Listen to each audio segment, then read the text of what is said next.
Ja som v poslednej dobe čítal nejaké články o nejakých mladých športovcoch, o nejakých fitness influencerov, ktorí za záhadných okolností alebo proste za nepriamých okolností opustili náš svet a potom po nejakom čase vyšlo najavo, prečo sa to stalo. Ja vás vítam pri mojom novom videu a dneska sa budeme baviť o anabolických steroidoch a o tom, ako to môže stať váš život. Čiže budeme sa baviť o nejakých negatívnych účinkoch a prečo by ste to nemali robiť. V dnešnej dobe není ani tak veľký problém si zohnať tieto veci, či už na internete, alebo od nejakého typka vo fitku.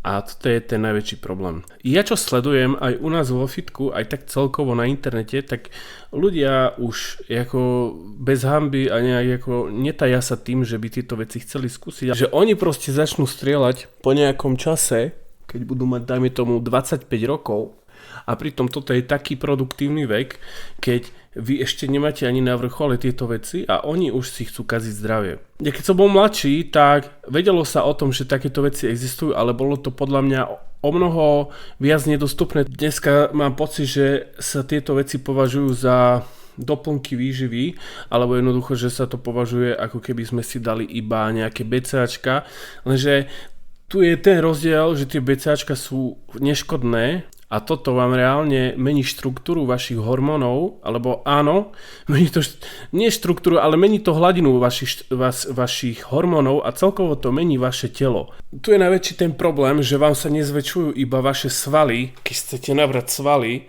ale vám sa bohužiaľ zväčšuje, dajme tomu, vaše srdce, alebo aj iné orgány sa môžu meniť. A toto si veľa mladých neuvedomuje a podľa mňa toto užívajú mladí ľudia, ktorí sú absolútne v týchto veciach nevzdelaní. Vznikajú fitness influenceri a oni týmto vlastne ostatných mladých, dá sa povedať, ako nabádajú.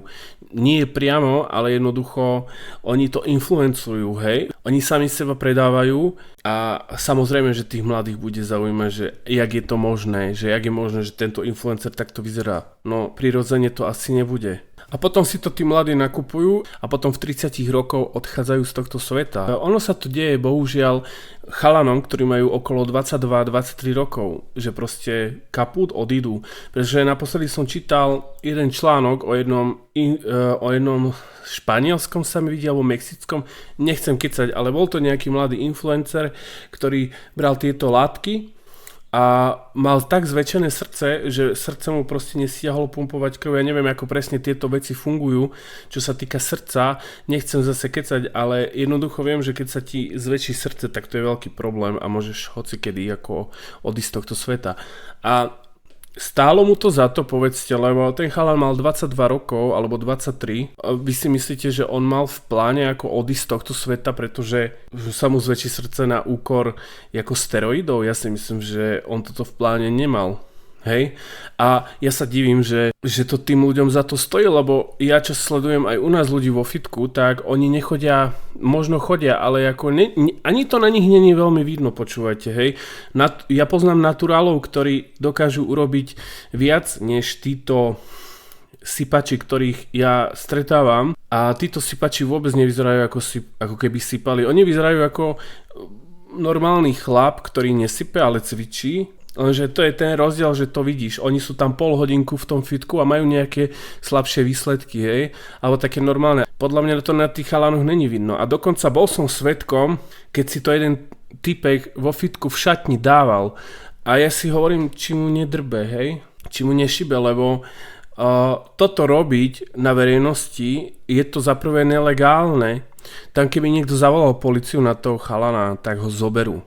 Je to nelegálne, vy keď toto budete prechovávať a vás niekto natre, tak to budete mať ako prúser, lebo to je ako keby ste držali ťažké drogy. Mám na to takýto názor, pretože vidím, čo to robí s ľuďmi a ja až normálne mi je ťažko, keď nejaký mladý chalán mi vo fitku povie, a ešte pár rokov, máš 16 rokov, typek 17, chodí do školy a povie, že nejakých 5 rokov ešte bude naturál.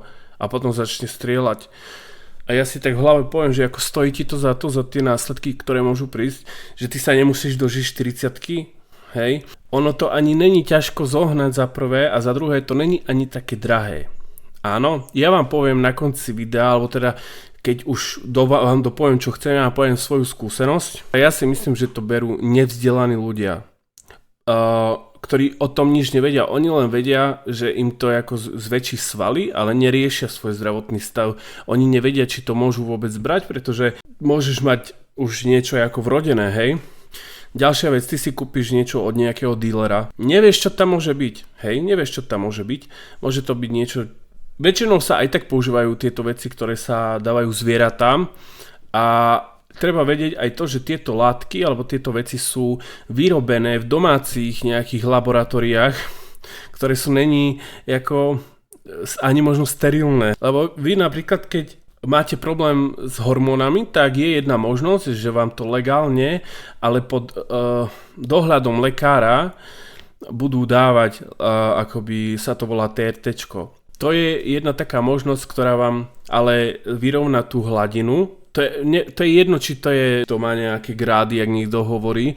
Ja si myslím, že pokiaľ to je na také účely, že teda keď máš nízky testosterón a keď máš nízky testosterón, tiež to není sranda, tiež to je zlé. Môže to chlapovi škodiť, preto sa robia tieto terapie, ale tiež to nesie nejaké riziká. A ďalšia vec je tá, že to TRT-čko, teda tá látka sa dáva len na takú hladinu, alebo dáva sa toľko, aby si mal normálnu hladinu, hej, aby si mal normálnu ako zdravý chlap. Nemalo by to prevyšovať tú normu. Ako naozaj to je dneska problém a je mi to ľúto, že to tak je, lebo niektorí mladí, čo vidím na internete, na TikToku, na YouTube, aj Češi, Slováci, mladí chalani majú 20 rokov, niektorí vyzerajú na 40 reálne.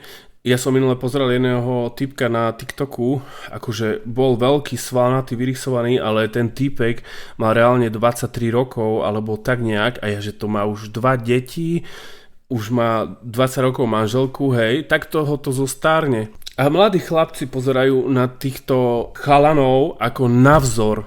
Oni pozerajú na týchto chalanov ako na vzor, a oni chcú tiež tak vyzerať, ale kvôli čomu tak chcete vyzerať? Kvôli tomu, aby ste mali nakrmené ego s najväčšou pravdepodobnosťou, hej?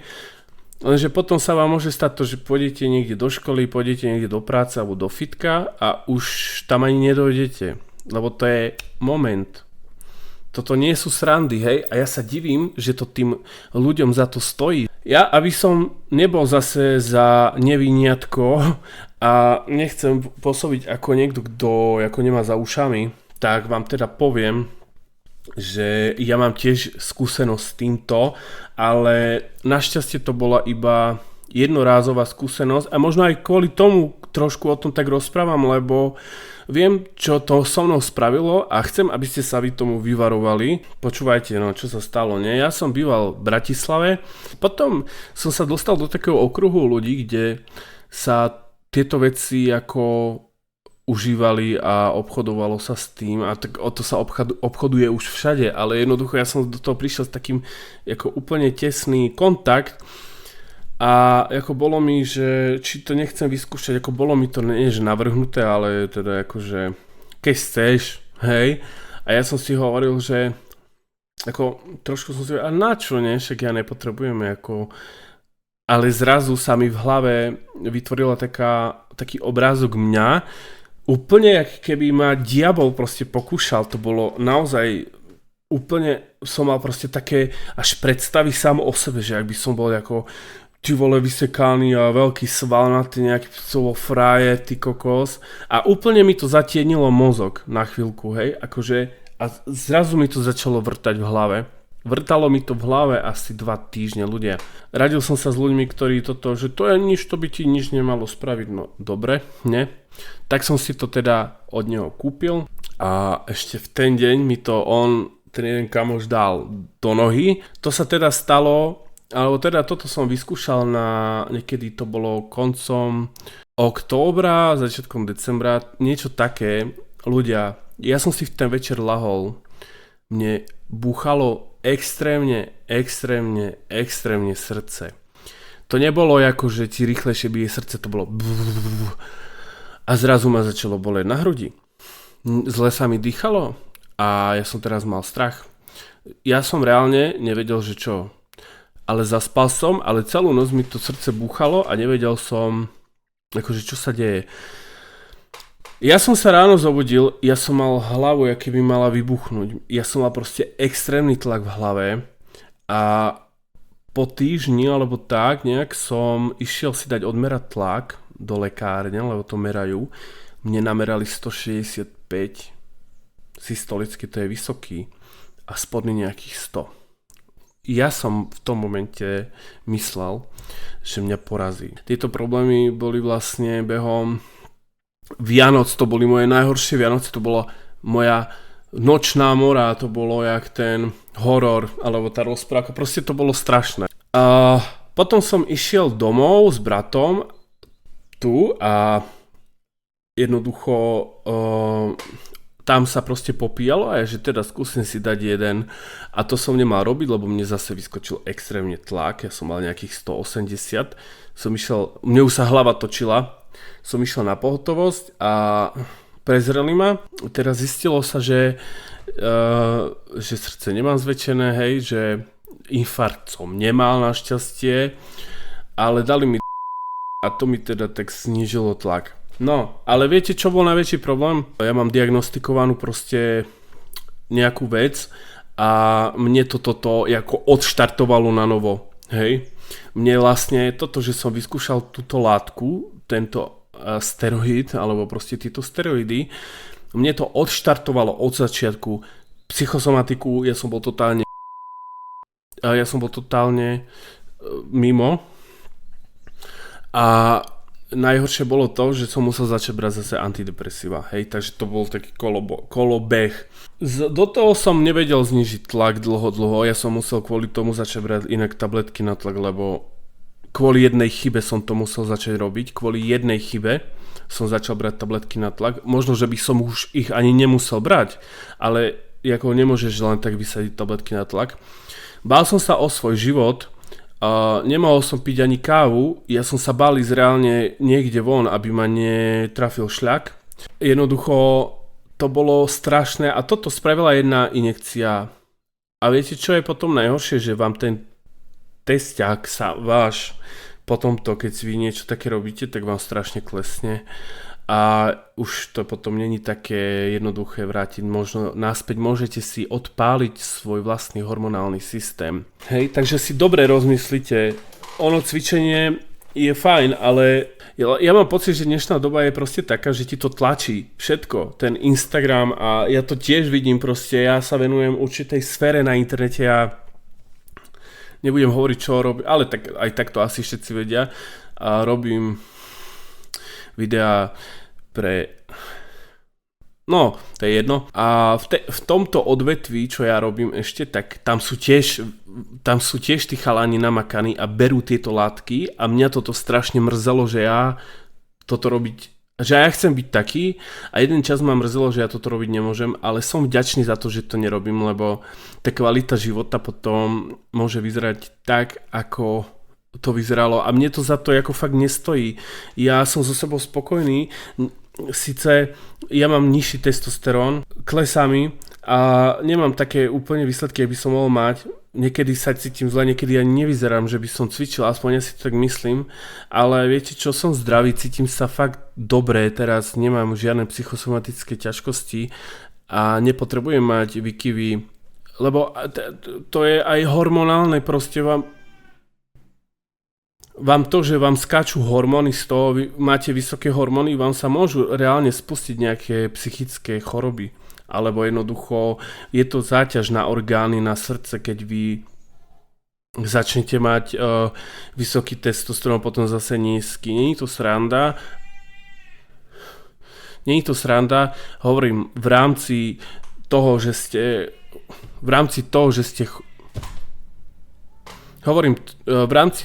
ste ako pacient, ktorý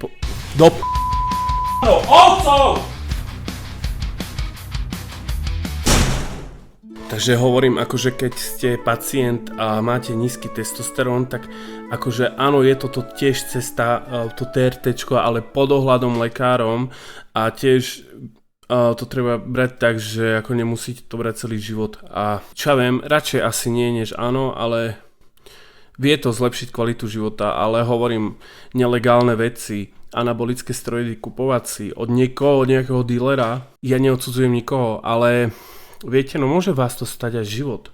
Hej, veľa ľudí na to dopláca a ja si myslím, že ešte veľa ľudí na to doplácať bude, lebo ono sa to v posledných rokoch tak nejak akoby rozmohlo, alebo sa to tak nejak rozšírilo. V poslednej dobe je to veľký biznis a v minulosti toľko ľudí toto nerobilo. Nejakí veľkí kulturisti toto robili, ale dneska to robí skoro, ja nechcem kecať, možno každý tretí, štvrtý chalan, čo chodí do fitka a budú podľa mňa odchádzať vo veľkom z tohto sveta. A to je strašne smutné, hej, lebo toto robí s nimi to ego.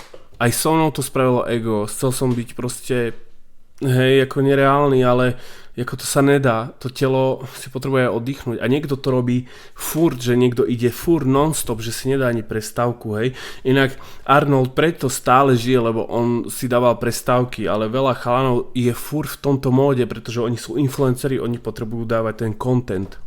Rozumieme sa. Dúfam, že vám toto trošku otvorilo oči. Vy viete vyzerať dobre reálne, aj keď nesypete. Pozrite sa. Nemusíte riešiť testosteróny, nemusíte riešiť hormóny, prosím vás, vykašlite sa na to a nerobte hlúposti, lebo viete, potom to bude mrzieť vašich blízkych a stojí vám to za to, hej, vymyslíte len na seba, podľa mňa niektorí.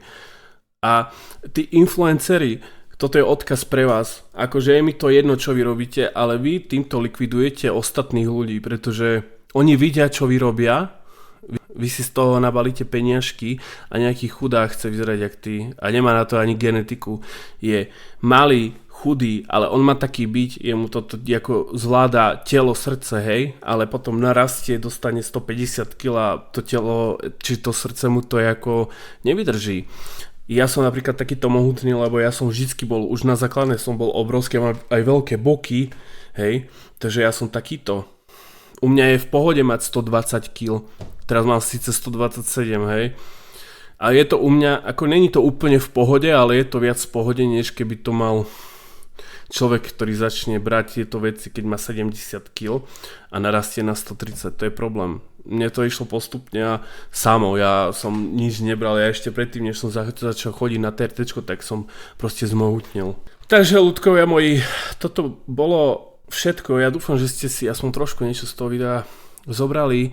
A keď plánujete robiť niečo takéto, ja vás zaprisahávam, prosím vás, snažte sa to nerobiť a buďte zdraví, aj bez toho sa dá žiť a kvalitnejšie než s tým. Dobre?